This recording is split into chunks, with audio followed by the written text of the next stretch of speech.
मैं वासुदेव और श्री बलराम से संधि करनी होगी। द्वारका से संधि? द्वारका से तुम्हारी संधि नहीं होने दूंगा कर्ण। अब देखना बलराम कैसे तुम्हारा विनाश करेंगे। ये आप क्या कह रहे हैं इंद्रदेव? नंदिनी को आप कैसे लेके जा सकते हैं? विवशता, विवशता श्री बलराम। मुझे लगता है नंदिनी द्वारका में सुरक्षित नहीं है। क्यों? अचानक से द्वारका असुरक्षित कैसे हो गया?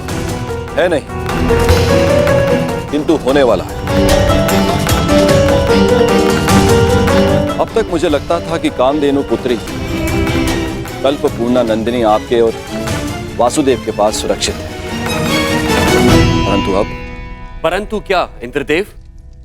क्या आपको यादवों के गौवंश के प्रति प्रेम पर संदेह है? कदापि नहीं, किंतु मुझे हस्तिनापुर की नीति रीति पर विश्वास नहीं है।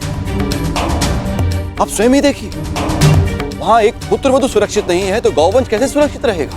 हस्तिनापुर से द्वारका का क्या संबंध है? संबंध है हलधर। हस्तिनापुर के लिए कर्ण दिग्विजय पर निकला है।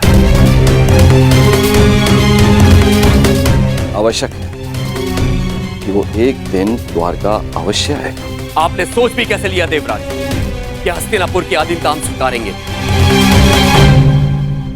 यदि हस्तिनापुर की सेना द्वारका के द्वार पर पहुंची तो मैं उन्हें यमलोक का द्वार दिखा दूंगा।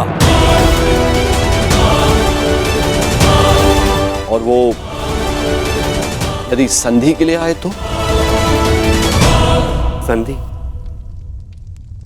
संधि तो एक बहुत अच्छा विकल्प है। संधि से विकास के द्वार खुलते हैं। बड़े ही भोले हैं आप महाबली। आप उस हस्तिनापुर से संधि करेंगे जहां पुत्रवधू के वस्त्र हरण किए गए। आप उस हस्तिनापुर से संधि करेंगे जहां आपके फुफेरे भाइयों को द्यूत में छल कपट से हराया गया। याद रहे, कर्ण भी उनके साथ है। एक सूत पुत्र से संधि करेंगे आप? द्वारका में वर्ण भेद नहीं है इंद्रदेव। किंतु कर्मों का क्या? उस कर्ण ने छल कपट करके अपने गुरु से विद्या प्राप्त करी। खुले दरबार में द्रौपदी का अपमान होते देखा।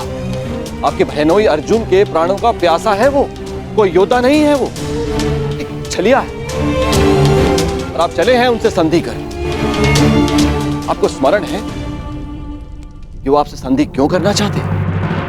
मैं बताता हूं आपको, ताकि जब पांडव वनवास से वापस लौटे और युद्ध आरंभ हो तो उन्हें आपका समर्थन मिल सके। हे महाबली, क्या आप ऐसे लोगों की सहायता करेंगे जिन्होंने विश्व में एक नारी के साथ क्रूर कर्म किए?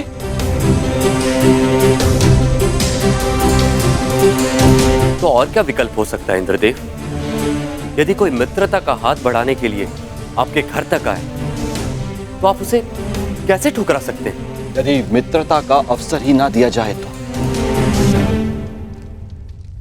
कैसे?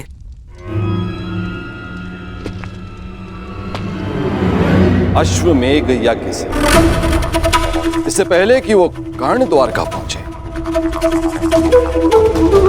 आप अपने नाना श्री के प्रतिनिधि बनकर यज्ञ आरंभ कीजिए। अश्व छोड़िए। यदि कर्ण ने उस अश्व को जाने दिया तो वैसे ही हस्तिनापुर आपका अधीन हो जाएगा, और यदि रोक लिया तो आप युद्ध करके उसका नाश कर सकते हैं। ये अच्छा विकल्प है।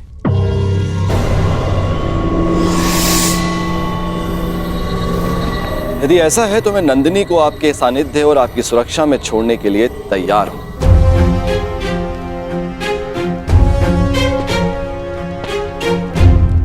दाऊ,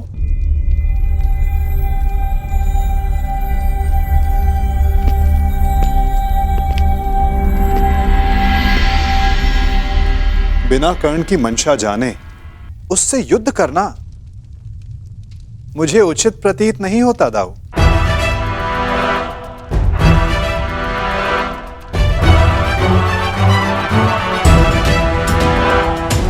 मुझे ऐसा प्रतीत होता है कि आप नंदिनी की सुरक्षा करने में समर्थ नहीं।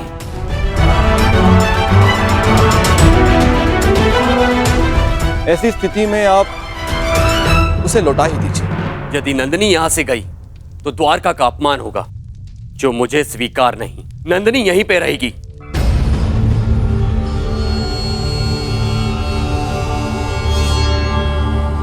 अश्वमेघ यज्ञ का आयोजन होगा कन्हैया,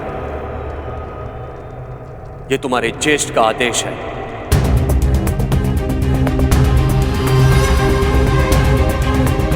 क्या तुम्हें अस्वीकार है? यदि अश्वमेघ यज्ञ नहीं हुआ तो नंदिनी द्वारका को छोड़कर चली जाएगी, और यह द्वारका के लिए बहुत ही अपमानजनक बात होगी। क्या यह स्वीकार है?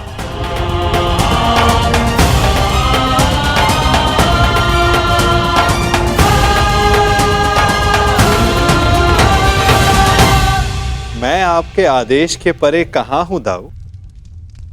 जैसी आपकी इच्छा।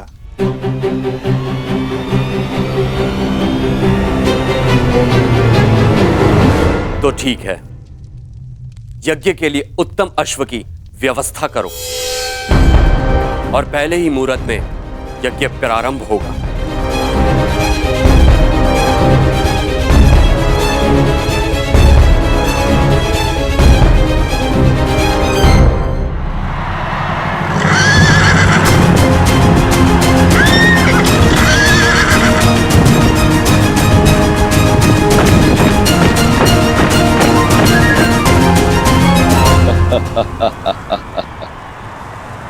इसे कहते हैं समय का चक्र। हर मोड़ पर तुमने मुझे पराजित किया है कर्ण, लेकिन अब तुम्हारे पास कोई विकल्प नहीं। यदि द्वारका के अश्व को जाने दिया तो भी तुम्हारी पराजय होगी, और रोक दिया तो बड़े भ्राता बलराम तुम्हारा वध करेंगे, इसे स्वयं अनुज कृष्ण भी नहीं रोक सकेंगे।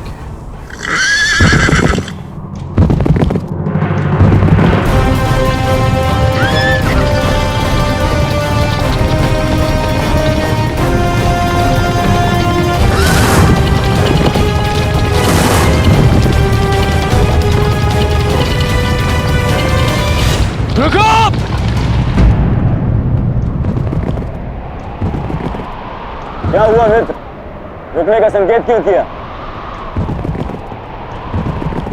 द्वारका के निकट ही है। अश्व के पश्चात के स्वर सुनाई दे रहे हैं युवराज। ये अश्व की नहीं, तुम्हारे पतन की पश्चात है ये कर्ण।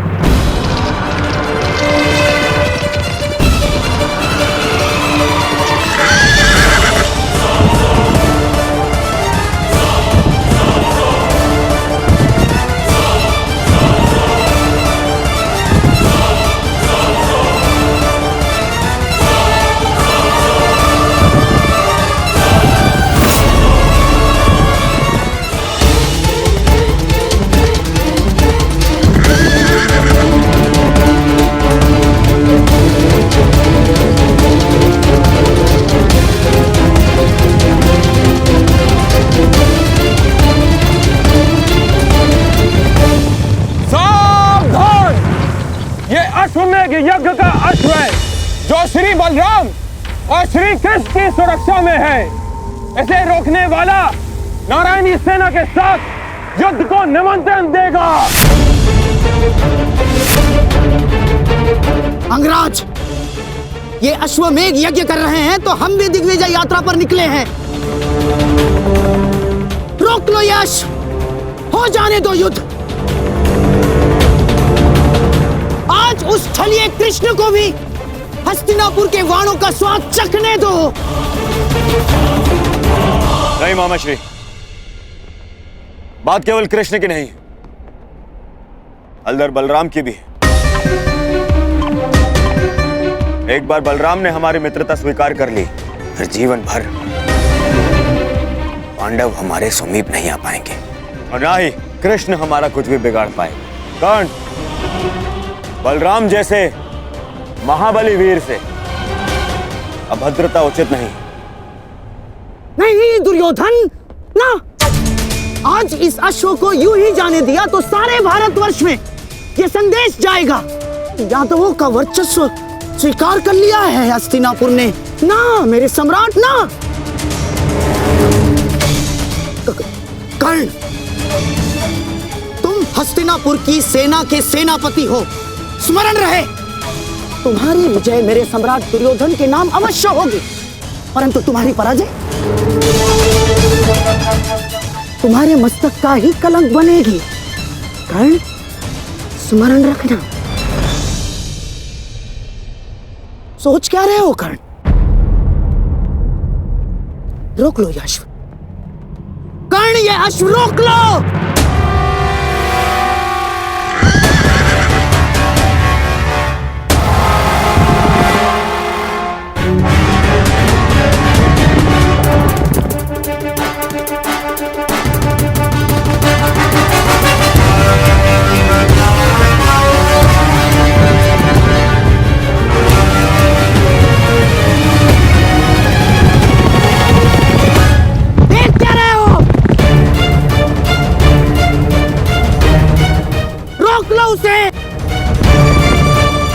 नहीं।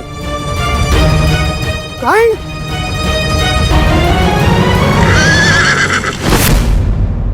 go!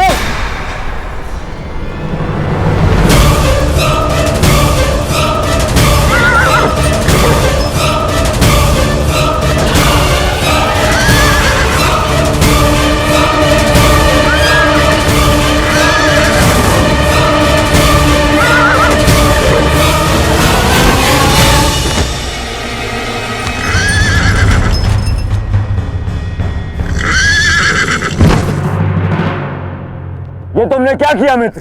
कब श्री बलराम का कोप सेना होगा हमें। अश्व को रोका गया है, आक्रमण!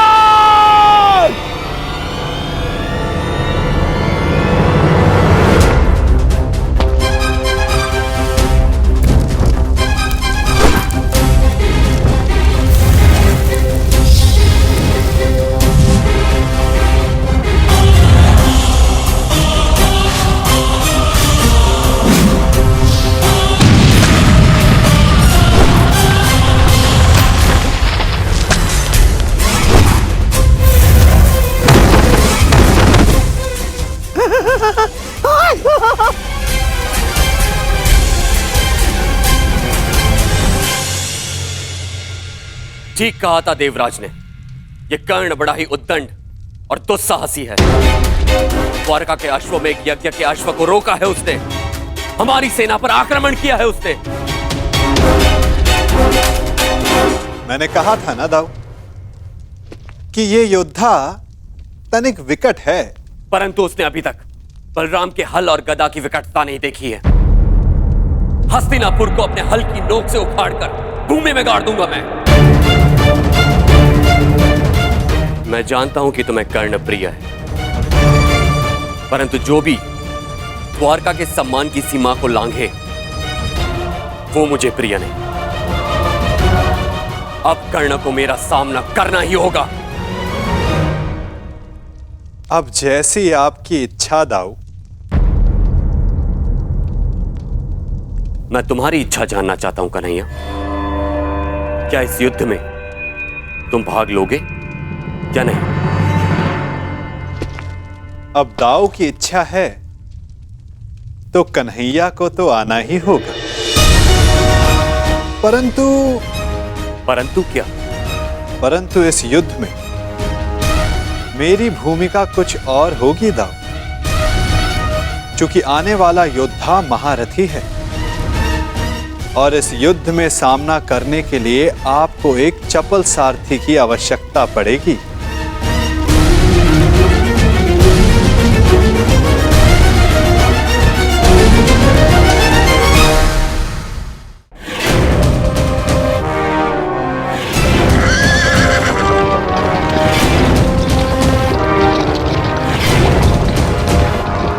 लो सम्राट,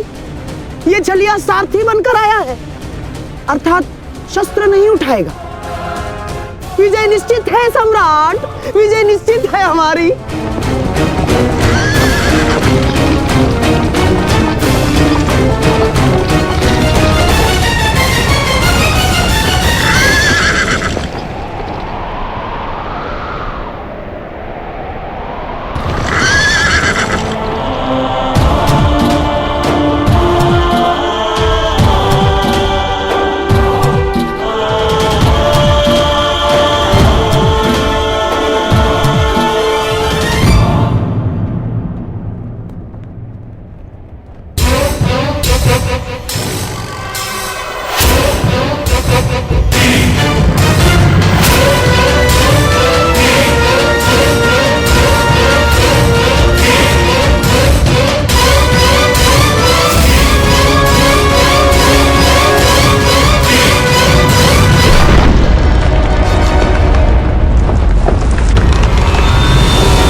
द्वारका के अश्व को रोकने वाले कर्ण,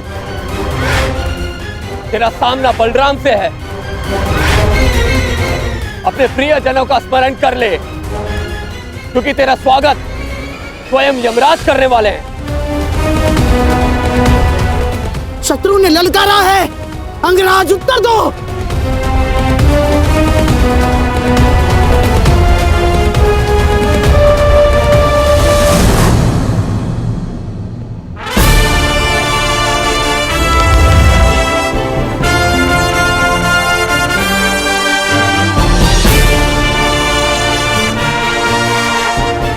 इस छलिए कृष्ण ने हमारे कई बनते काम बिगाड़े हैं दुर्योधन। आज इसकी पराजय का आनंद हम उठाएंगे, द्वारका का पतन होगा।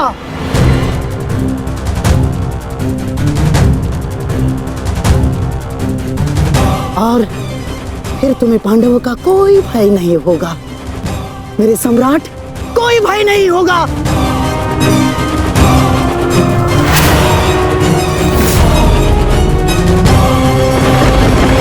बाण संधान करो कर्ण। तुमने बाण संधान किया और मेरा प्रतिशोध पूर्ण होगा। आज मेरे एक परम शत्रु की हार निश्चित है, या तुम्हारी या कृष्ण की।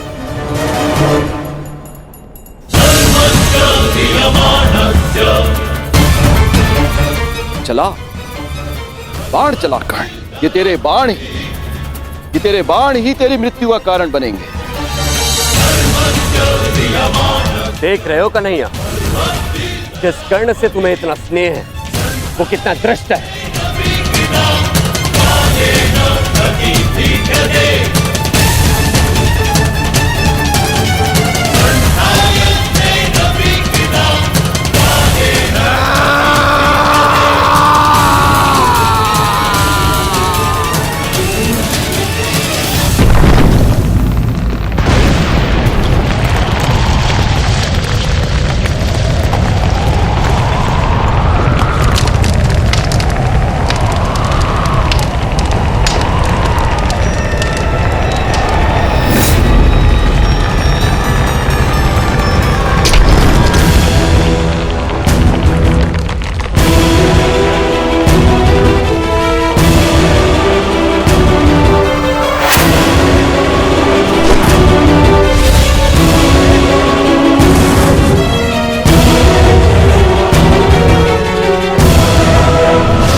इस सुगंध से तो प्रभु परशुराम का तेज स्मरण हो आया।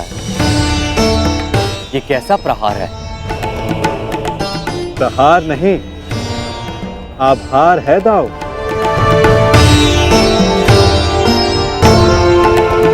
कहा था ना कि आने वाला योद्धा तनिक भिन्न होगा। हस्तिनापुर के युवराज की ओर से मैं परशुराम शिष्य राधेकर्ण श्री बलराम और वासुदेव को नमन करता हूं। शत्रु को नमन? जिस प्रकार आकाश में आया हर मेघ वर्षा नहीं लाता, उसी प्रकार आगे बढ़ने वाला हर पग शत्रुता का नहीं होता हलधर।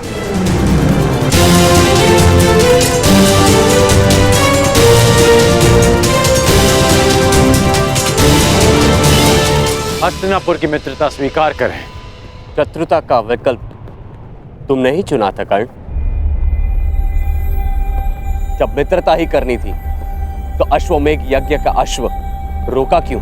ताकि यज्ञ पूर्ण करने की आपकी मंशा और आपके वीरों का परिश्रम व्यर्थ ना जाए।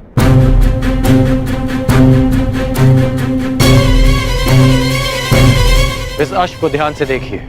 इस अश्व का दायां कान कटा हुआ है।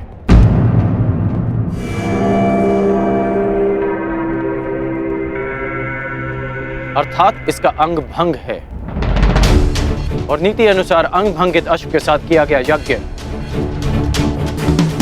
फलदायी नहीं होता। इसलिए मैंने आपके इस अश्व को रोका।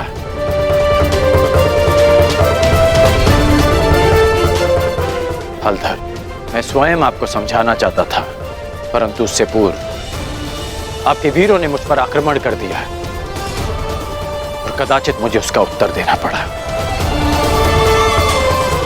परंतु आपने स्वयं देखा होगा कि मैंने उन्हें केवल निशस्त्र किया,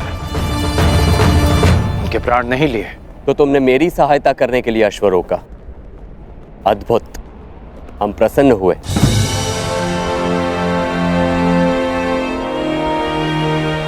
यह अश्व लाने का उत्तरदायित्व किसका था? कान्हा, तुम सबको यही कहते हो ना कि तुम मेरी आज्ञा का पालन करते हो, लेकिन परिणाम में वही होता है जो तुम चाहते हो।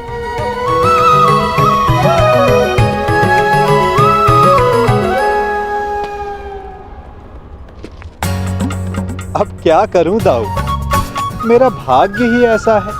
भाग्य नहीं, धूर्तता है तुम्हारी।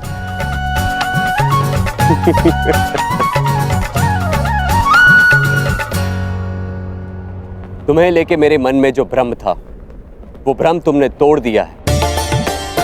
हम प्रसन्न हुए। कहो, क्या इच्छा है?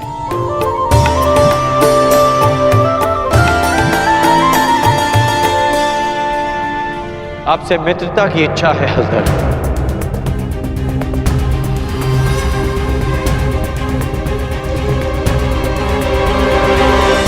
और एक आश्वासन भी बलराम, आवश्यकता पड़ने पर आप और आपकी सेना हस्तिनापुर की सहायता अवश्य करेंगे।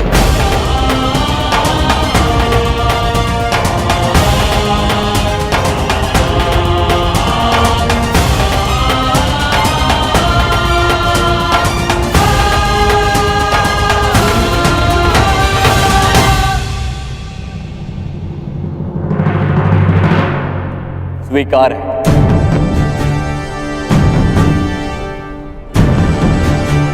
परंतु मैंने तुमसे कुछ मांगने को कहा था कर्ण। इस समय मेरा लक्ष्य युवराज दुर्योधन को सर्वशक्तिशाली बना देना है।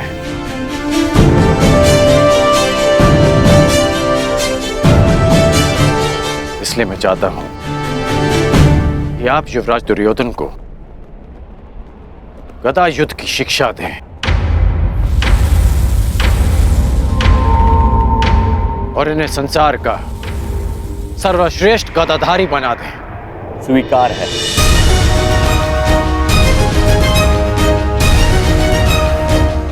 आओ, द्वारका का आतिथ्य ग्रहण करो।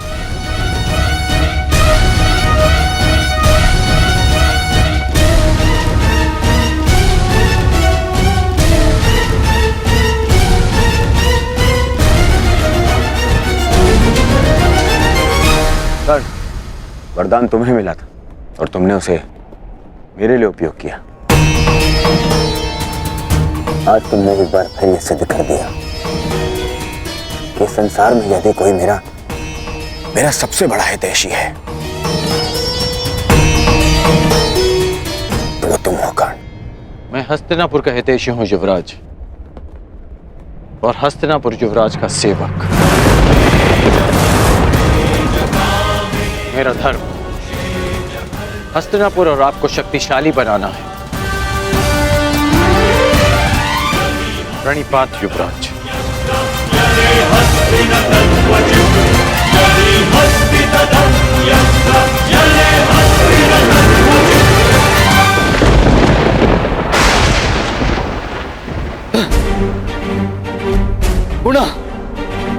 पुनः मेरे प्रयास आज सफल हुए। मेरे इतने कठोर परिश्रम के बाद भी उस कर्ण को द्वारका का समर्थन मिल ही गया। उस कर्ण की दिग्विजय पूर्ण हुई।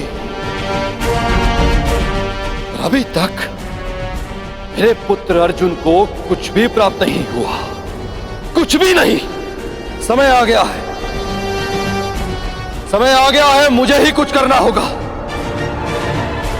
इस कर्ण के सौभाग्य को दुर्भाग्य में परिवर्तित करना होगा।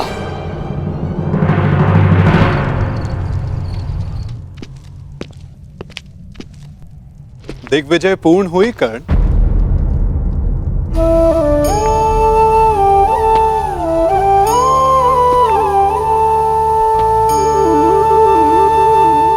लगभग 12 वर्षों तक तुम लगातार युद्ध करते रहे हो। निश्चित रूप से थकान अनुभव हो रही होगी। विश्राम नहीं करोगे? मित्रा के लिए शरीर की थकान से अधिक मन की शांति होती है केशव। मेरा मन अशांत है। एक परिवर्तन का स्वप्न लेकर मैंने अपना जीवन प्रारंभ किया था। तू स्वयं ही परिवर्तित हो गया केशव।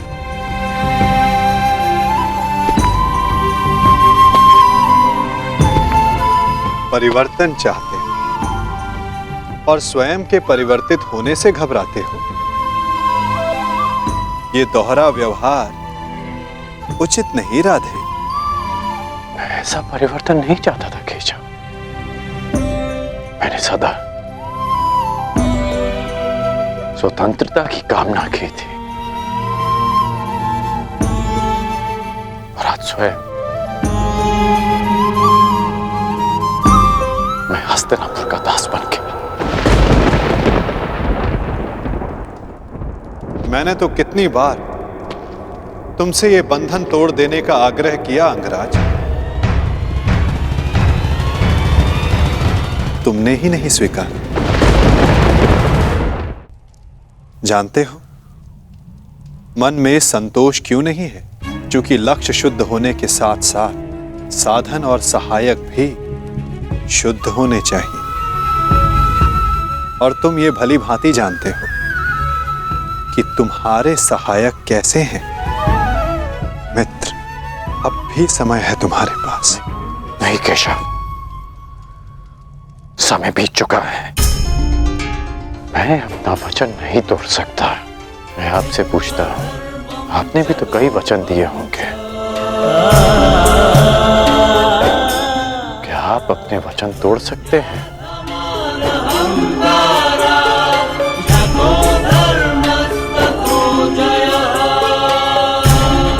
कौन जाने मित्र, भविष्य में क्या छिपा है।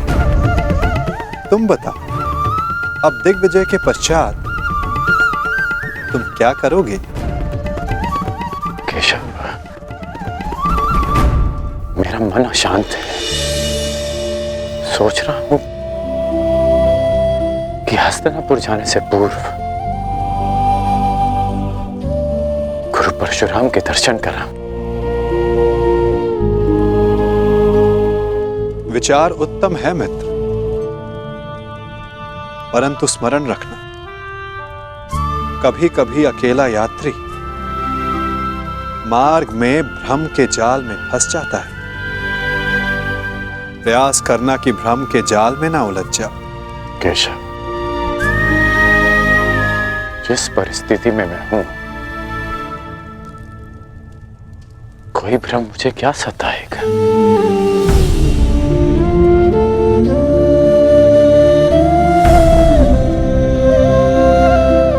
आपकी मुस्कान मुझे बहुत शांति देती है केशव। आज्ञा दीजिए।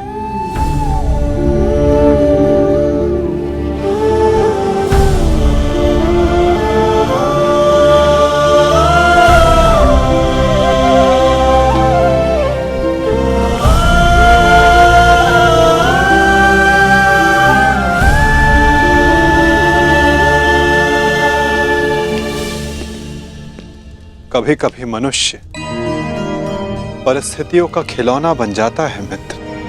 कभी कभी मंतव्य शुभ होने पर भी गंतव्य पर कुछ अशुभ हो ही जाता है। इसीलिए यात्रा में सावधानी आवश्यक है। तनिक सी असावधानी बहुत बड़ी दुर्घटना को जन्म दे देती है। सावधान रहना मित्र।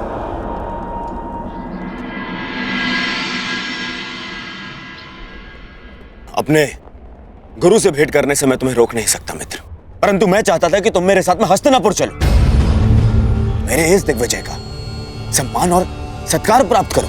युद्ध में बाण धनुष से चलाए जाते हैं युवराज, परंतु विजय सदा योद्धा की मानी जाती है। उसी भांति दिग्विजय आपकी है। मैं तो केवल एक निमित्त मात्र हूं।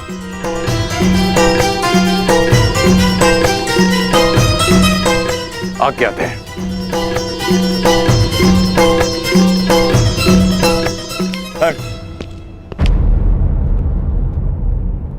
अपने मित्र को हार कर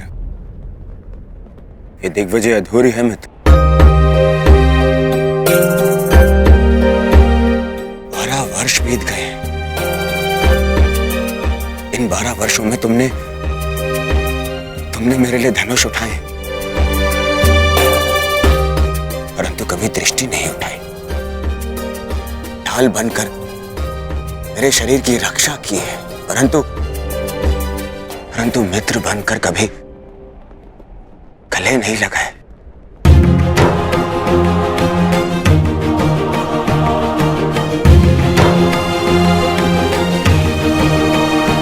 मुझे तो यह समझ में नहीं आता कि वनवास उन पांडवों का था या मेरा। बस मित्र, अब तो क्षमा कर दो मुझे। एक दिग्विजेता को अपने सेवक से क्षमा मांगना शोभा नहीं देता युवराज।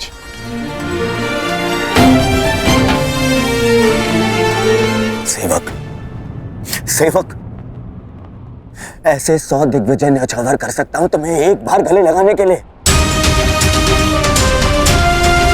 बस एक बार मेरी आंखों में देखकर मुझे मित्र पुकार के एक बार गले लगा लो मित्र।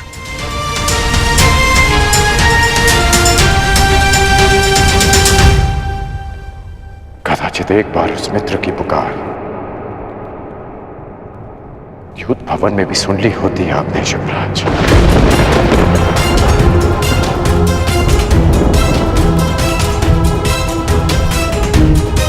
अब जो आपके सामने खड़ा है वो आपका और हस्तिनापुर का सेवक अंगराज कर्ण है, आपका मित्र राधे कर्ण। द्रौपदी के अपमान की ज्वाला में भस्म हो चुका है।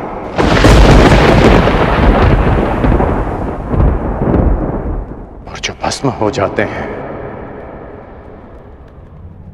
वो किसी को गले नहीं लगा पाते।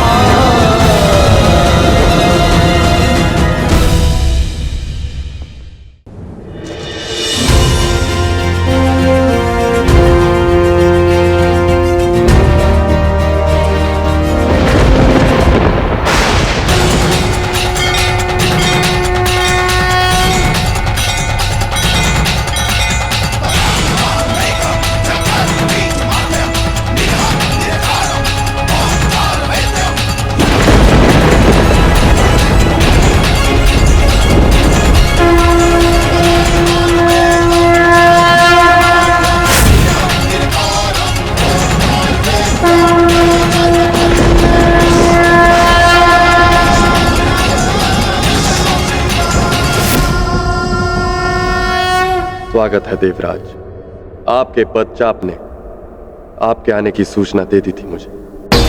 मेरे पश्चात तो आपने सुन लिए महादेव, परंतु 12 वर्षों से पुकार रहे मेरे पुत्र अर्जुन के स्वर आपके कानों तक क्यों नहीं पहुंचे? क्यों उसकी तपस्या का ताप आपके मन को नहीं पिघला सका? यदि अर्जुन आपका पुत्र ना होता तो क्या तब भी आप उसका कष्ट लेकर मेरे पास आते? स्वीकारता कि मुझे मेरे पुत्र से मोह, परंतु सबको होता है। अब स्वयं ही बताइए, क्या दोष है मेरे पुत्र अर्जुन में, या उसकी इच्छा पूरी कर सकने के योग्य नहीं? देवराज, वृक्ष पर लगे फल को खाने की इच्छा करने वाले को मात्र वृक्ष पर लगे फल को तोड़ने का परिश्रम करना पड़ता है।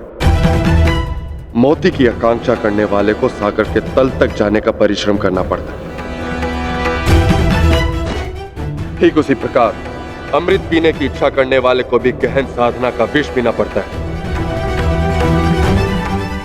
आपका पुत्र मुझसे पशुपतास्त्र की इच्छा रखता है। यह विध्वंसकारी अस्त्र उसे देने से पहले यह जान लेना आवश्यक है कि क्या वो उसके योग्य है। शक्तियों के साथ साथ उत्तरदायित्व भी बढ़ता है। यह जान लेना आवश्यक है कि क्या वो ये उत्तरदायित्व उठाने योग्य है या नहीं। पशुपतास्त्र पाना है, कई परीक्षाओं का सामना करना पड़ेगा अर्जुन को। अपने पुत्र के मोह में आपने क्या क्या किया है, मुझसे कुछ छिपा नहीं। पूरे पुत्र को नीचा दिखाने के लिए आपने देवराज पद की गरिमा को किस तरह लांछित किया है, भली भांति जानता हूं। देवराज, यदि एक पिता अपने पुत्र की परीक्षा लेता है तो पुत्र प्रशंसा पाता है। जब एक पिता पुत्र की प्रशंसा करता है तो पुत्र केवल परीक्षा पाता है। आशा है कि अगली भेंट देवराज इंद्र से होगी, पुत्र मोही पिता से नहीं। दिग्विजय कर्ण को दिशा विहीन कर दूंगा, महाशाप दिलाऊंगा उसे, और महाशाप पाने के लिए उस कर्ण से महापाप करवाऊंगा।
गौरांग वत्स, तनिक प्रतीक्षा करो, तुम्हें भी अपनी माँ का दूध पान करने का अवसर मिलेगा।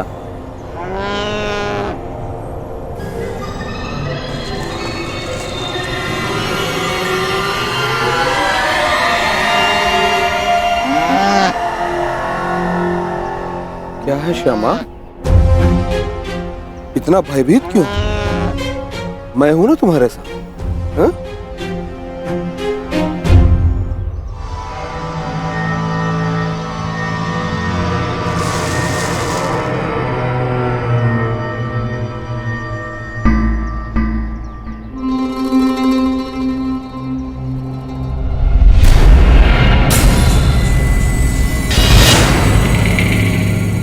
अपना मंतव्य ज्ञात है ना?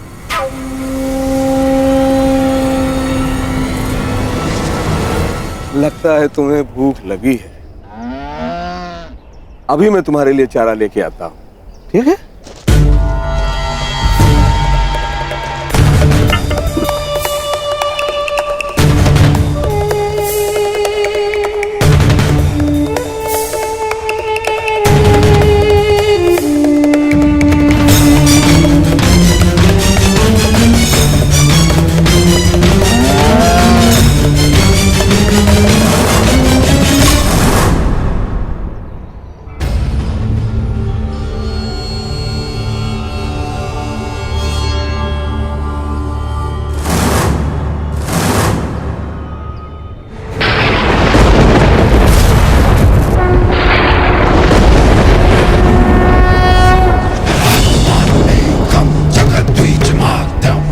कड़ा लक्ष्य कड़ी तपस्या से नहीं, कड़ी परीक्षा से मिलता है अर्जुन।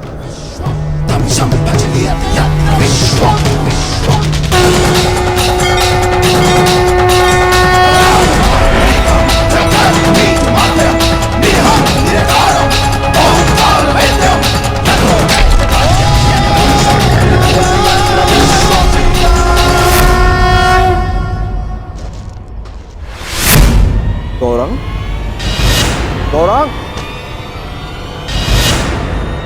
गौरांग, गौरांग! क्या हुआ स्वामी? गौरांग को यही बांध के गया था, तू न जाने कहां चला गया। गौरांग कहां गया? गौरांग! अगर वो नहीं मिली तो श्यामा अपने प्राण त्याग देगी, और आप तो जानते ही हैं स्वामी कि श्यामा हमारे जीवन का एकमात्र सहारा है। हे प्रभु, अनजाने में कौन सा ऐसा कर्म हो गया इसका फल आप मुझे इस तरह दे रहे हैं। तुम्हारे पाप का फल नहीं है ये ब्राह्मण, ये तो केवल कर्ण के महाश्राप का प्रारंभ है।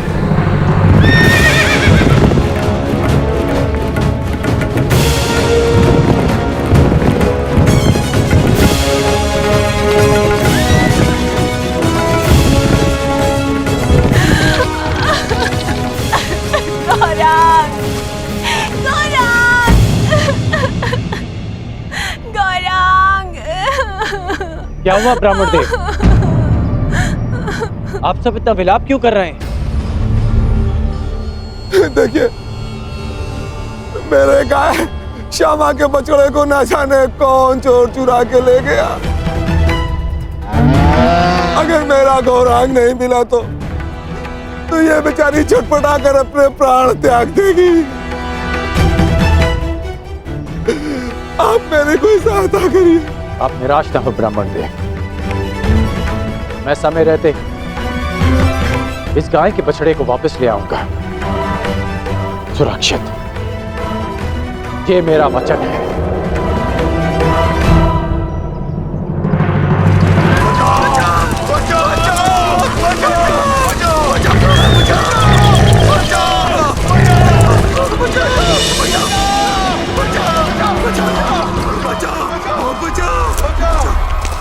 हे तपस्वी, अपनी तेज के प्रयोग से इस भयंकर प्राणी से हमें त्राण दिलाओ। क्यों ये हमारे लिए अपने वर्षों की तपस्या भंग करेंगे? भागो, अब कोई हमारी रक्षा नहीं कर सकता। भागो। नहीं,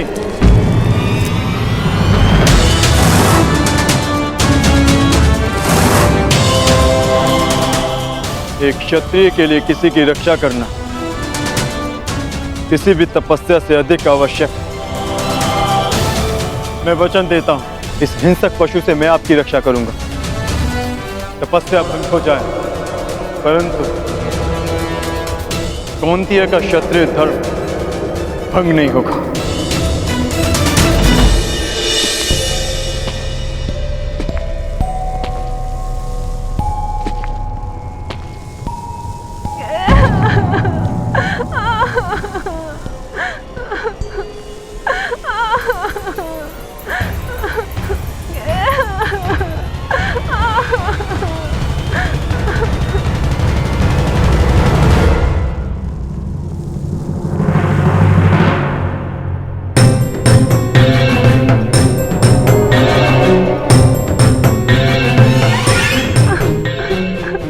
भयभीत मत हो छोटे मित्र।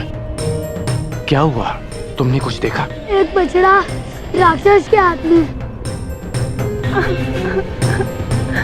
किस ओर गया वो? किस दिशा में?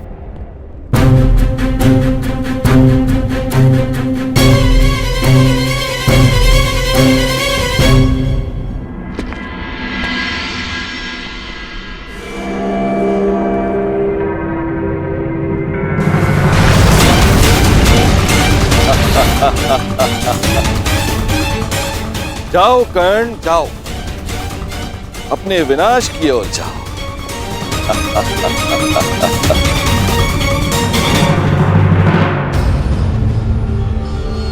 क्षमा कीजिए महादेव, आपकी तपस्या बीच में छोड़कर जा रहा। तपस्या पुनः कर लूंगा, परंतु मेरे होते हुए किसी निर्दोष के प्राण जाएं, ये द्रोण शिष्य कुंती अर्जुन नहीं होने दे सकता।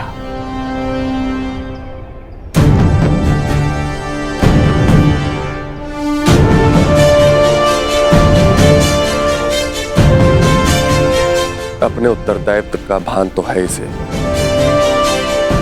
अब देखना यह है कि शक्ति को संभाल पाने का सामर्थ्य है या नहीं।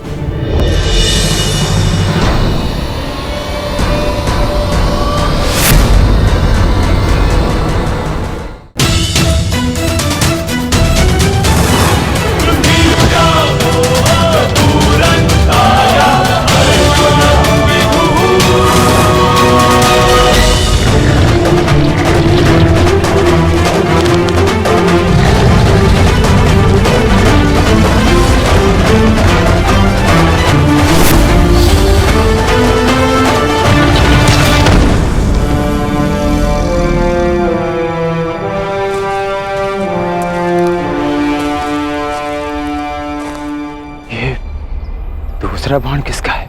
ये बाण मेरा है।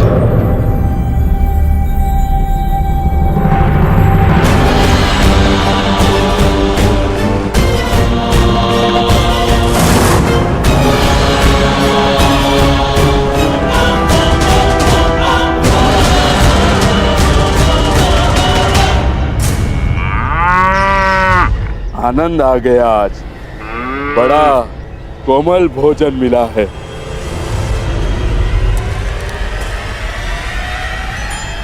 सावधान!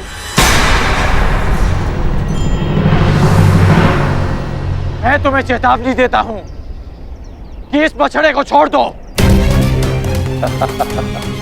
अपना भोजन छोड़ दूं? तुम्हारे लिए यह केवल एक समय का भोजन है, परंतु किसी और के लिए यह जीवन जीने का सहारा है। इसकी मां के प्राण बसे हैं इसमें। इस निरपराध पशु को छोड़ दो।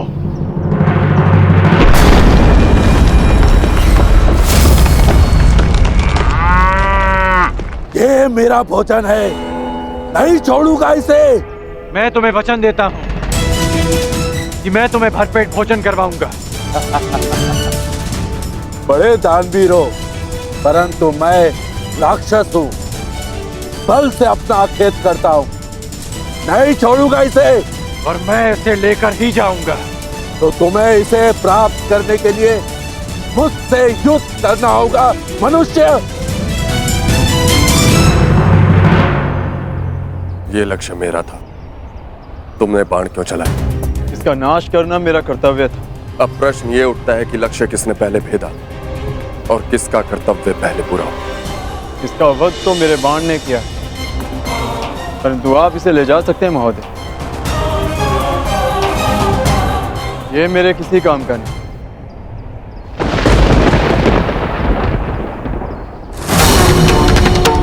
मूर्ख! माना कि मैं किरात हूं, मगर मैं अपने परिश्रम से अपना आखेट करता हूं। मैं किसी की भिक्षा पर अपना जीवन व्यतीत नहीं करता। इसे तो मैं अवश्य लेके जाऊंगा, परंतु इसे ले जाने से पहले मैं ये अवश्य सिद्ध करूंगा कि इसे मैंने मारा है। तुम कौन हो, कहां से आए हो और क्या सिद्ध करना चाहते हो? मुझे इससे कोई लाभ नहीं। ले जाओ इसे।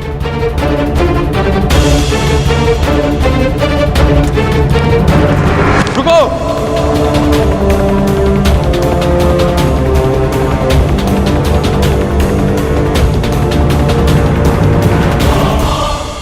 बिना ये निर्णय किए कि मेरे बाण तुम्हारे बाणों से अधिक तीव्र और अधिक तीक्ष्ण है, मैं यहां से नहीं जाऊंगा। तुम्हारा ये अभिमान तोड़े बिना मैं यहां से नहीं जाऊंगा।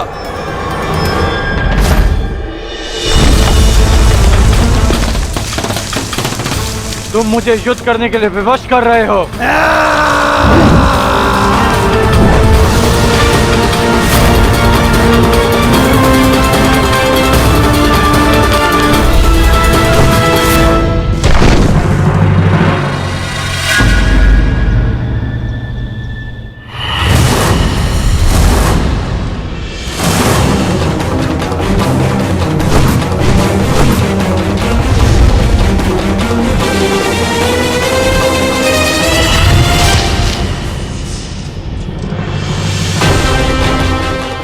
एक बाण काट दिया इसका अर्थ ये नहीं कि तुम्हें विजय मिली। मेरे पास बाणों की कमी नहीं। मेरे पास भी बाणों की कमी नहीं है।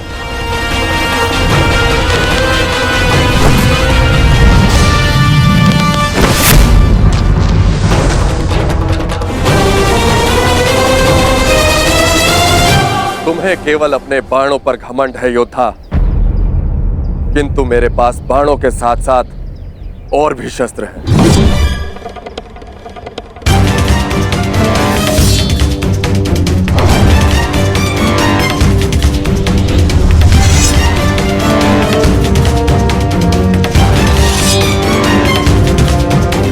तलवार उठाओ योद्धा, युद्ध अभी तक समाप्त नहीं हुआ है और ना ही तुम्हारा अभिमान अभी तक टूटा है।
बहुत हुआ खेल, अब अपने इष्ट को स्मरण कर लो किरात, क्योंकि वैष्णव अस्त्र से अब तुम्हें कोई नहीं बचा सकता।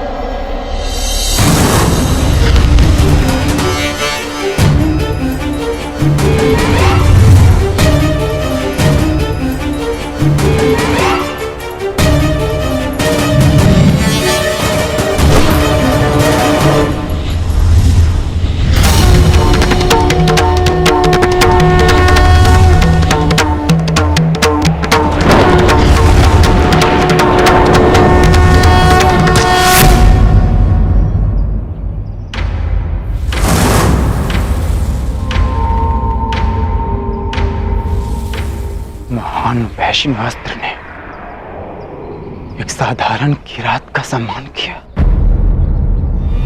परंतु क्यों?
तेरा अंत आ गया है राक्षस।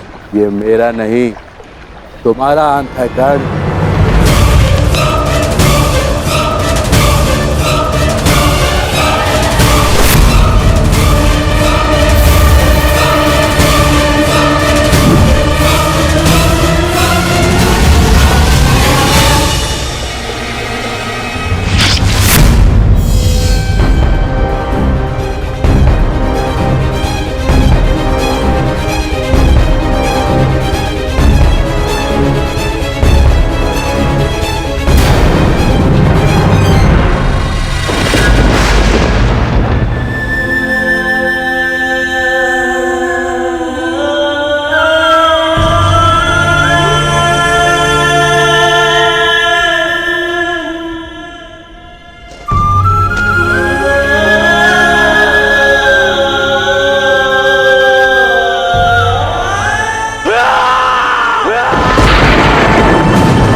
मेरे गौरांग की तुमने हत्या कर दी, हत्या कर दी तुमने मेरे गौरांग की धनुर्धर।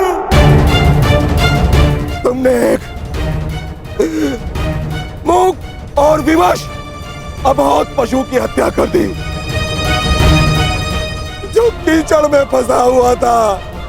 तुमने महापाप किया है धनुर्धर। रामदेव, मैंने इसे नहीं मारा। मैं तो केवल राक्षस का वध कर रहा था। वो राक्षस वो अभी यही था। वाह धनुर्धर वाह, कौन सा राक्षस है यहाँ? यहाँ तो कोई राक्षस नहीं है। अपने आप को निर्दोष सिद्ध करने के लिए असत का सहारा मत लो धनुर्धर।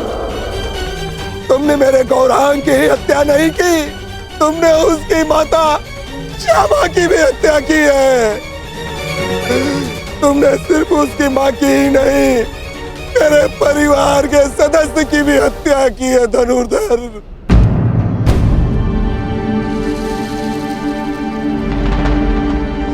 ब्राह्मण देवा, आपको भ्रम हो रहा है। भला मैं क्यों मारूंगा इसे? गौ हत्या का महापाप किया है तुमने। तुम्हारे पास उसके बच पाने का कोई अवसर नहीं है।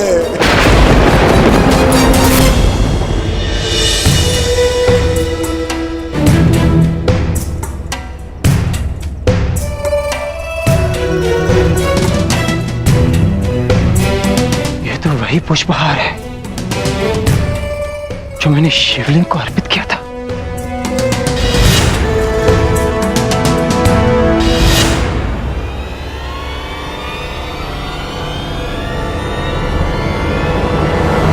प्रभु,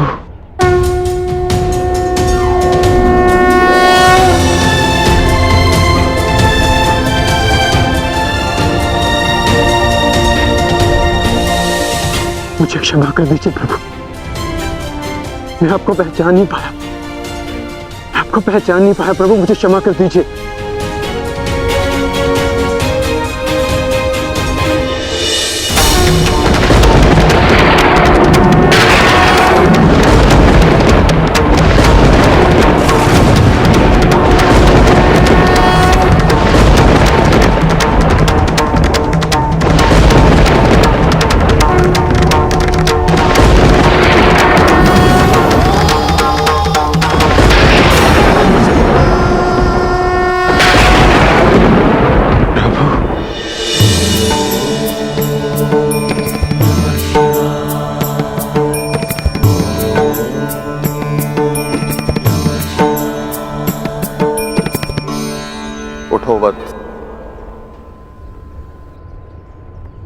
क्षमा कीजिए प्रभु, मैंने आपकी आराधना भंग कर दी।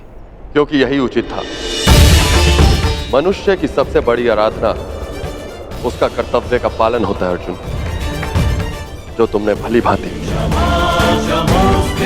किसी और के प्राणों की रक्षा के लिए तुमने अपनी तपस्या भंग की। अर्थात तुम अपने कर्तव्यों को भली भांति जानते। मैं केवल यह देखना चाहता था कि तुम पशुपतास्त्र के योग्य हो या नहीं, इसलिए मुझे तुम्हारी परीक्षा लेनी पड़ी।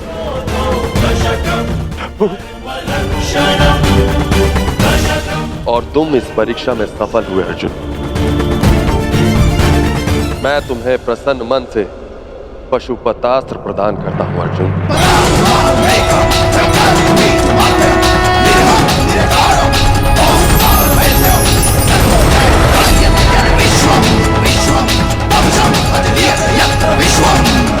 कल्याण हो।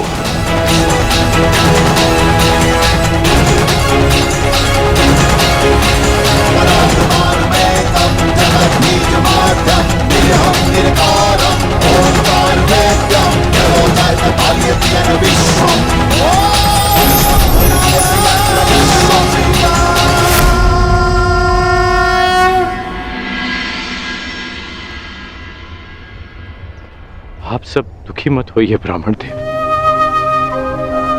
मैं मानता हूं आपके अनजाने में मुझसे पाप हुआ। मैं आप सबकी पीड़ा समझ सकता हूं। आपकी हानि की पूर्ति मैं करूंगा। यदि मैं तुम्हारे पुत्र की हत्या कर देता और अपनी सारी संपत्ति तुमको दे देता तो क्या तुम मुझे क्षमा कर देते? कदापि क्षमा नहीं करोगे तुम। तुमने महापाप किया है। मैं अग्निहोत्र ब्राह्मण विजय तुम्हें श्राप देता हूं, श्राप।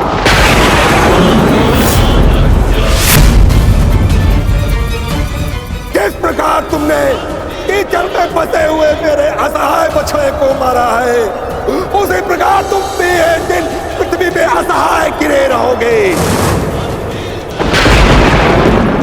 और तुम्हारी कोई सहायता नहीं करेगा। और मेरे बछड़े की भांति तुम्हारी भी मृत्यु उसी प्रकार होगी। तुम्हें कोई दया नहीं मिलेगी। धनुर्धर, ये दुखी ब्राह्मण का श्राप है।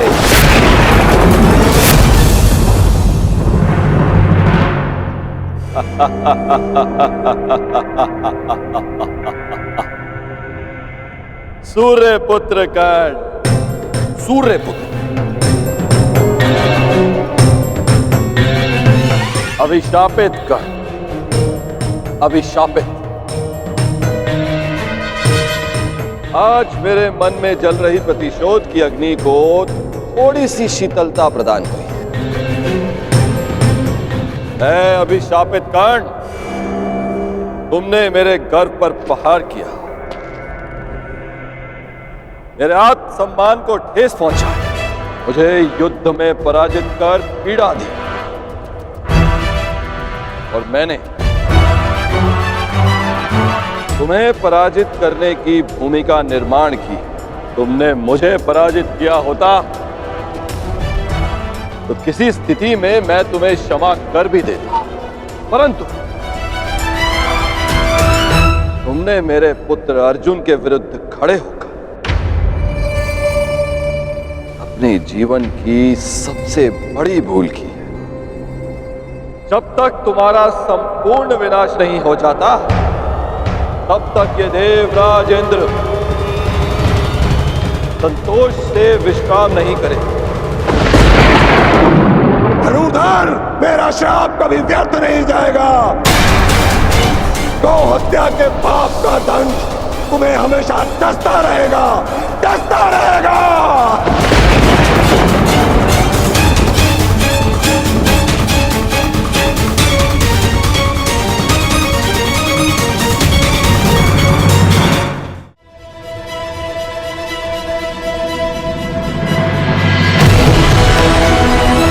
ये इंद्रलोक है अर्जुन, यहां दुख की परछाई भी नहीं, यहां केवल सुख, आनंद है, शांति।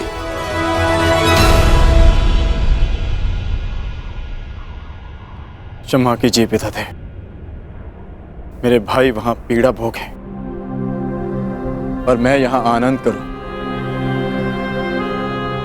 ऐसा कैसे हो सकता है? हमें अपनी प्रतिज्ञा पूर्ण करनी है, महायुद्ध करना है।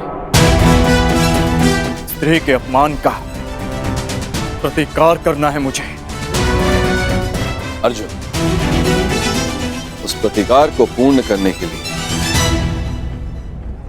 तुम्हें कुछ दिव्य अस्त्र की आवश्यकता पड़ेगी अर्जुन। उनकी दीक्षा देने के लिए ही मैं तुम्हें यहां लाया हूं। आओ अर्जुन, आरंभ कर।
विजय, तुम्हें श्राप देता हूं, श्राप।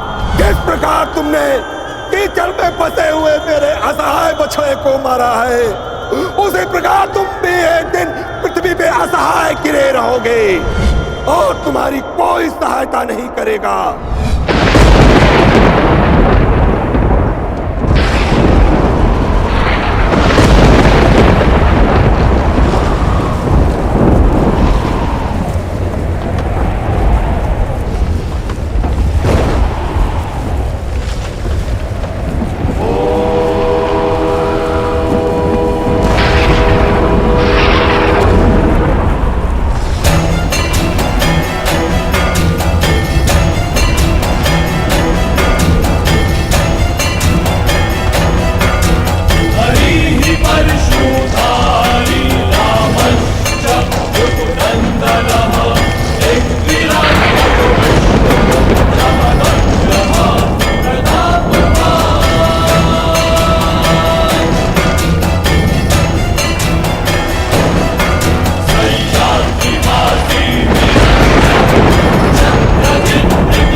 एक बार फिर परशुराम का फरसा उठा है,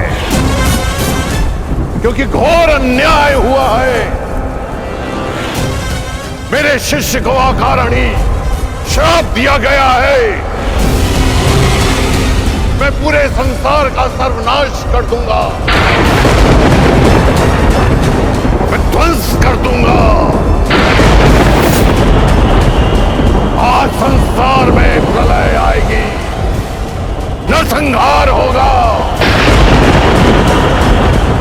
21 बार इस धरा को क्षत्रिय विहीन कर देने वाला परशुराम एक बार फिर इस धरा को मानव विहीन कर देगा।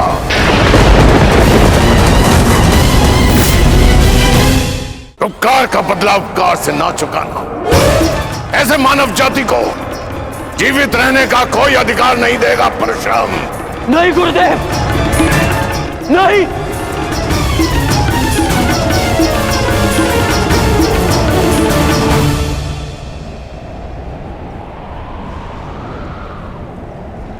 ऐसा अनर्थ मत करिए गुरुदेव, शांत हो जाइए।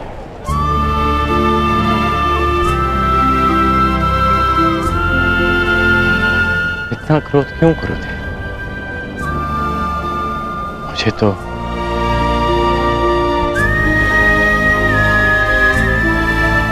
श्राप और उपेक्षा का अभ्यास सा हो गया है।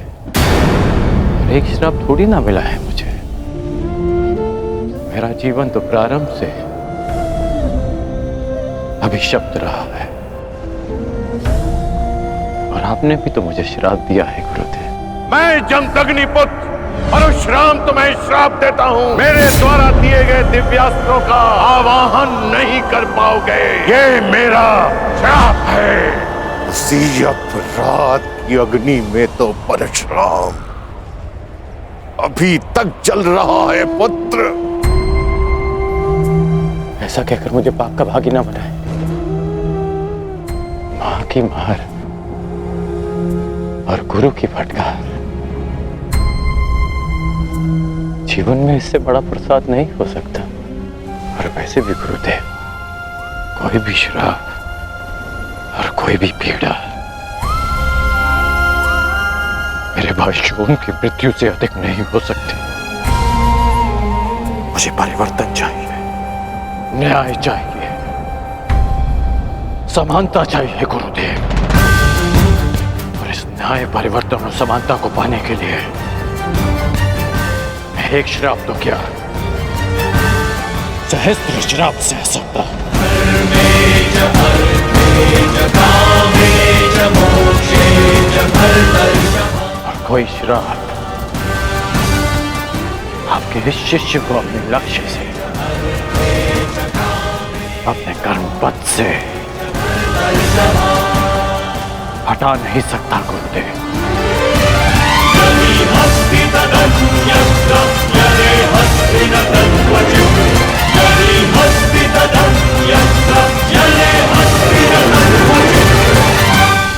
लोह को भी अधिक ताप में रखा जाए तो वो भी पिघल जाता है। पाषाण पर चोट करो तो उसमें से भी चिंगारियां निकलती हैं, परंतु कर्ण, तुम तो स्वर्ण हो, स्वर्ण। तुम्हें जितना तपाया जाता है तुम मुझसे कहीं अधिक चमकदार बनकर निकल आते हो। यहां कई वीर योद्धा आए और आएंगे भी, पर तुम जैसा धैर्यवान और वीर योद्धा न भूत हो न भविष्य हो, न कभी हुआ है और न ही कभी होगा। मैं तो चिरंजीवी हूं, कभी मृत्यु को प्राप्त नहीं होगा, परंतु वत्स, मृत्यु भी तुम जैसे धैर्यवान और वीर योद्धा को प्रणाम करेगी और कामना करेगी कि कदाचित से तुम्हारे हाथों पराजय देखनी पड़े। अपने कर्म पथ पर आगे बढ़ो कर्ण।